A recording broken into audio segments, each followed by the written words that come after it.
महर्षि पतंजलि प्रणीतम योग दर्शनम प्रथम अध्यायः समाधिपादः चैप्टर 1 समाधिपाद 22nd aphorism is मृदमध्यादिमात्रत्वात् ततोपि विशेषः.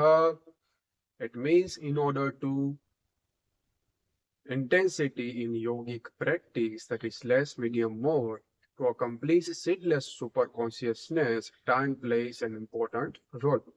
साधन की तीव्रता जैसे कि न्यूनतम, मध्यम या ज्यादा होने के कारण तीव्र संवेग वाले साधकों में भी निर्बीज समाधि पाने में काल का भेद होता है.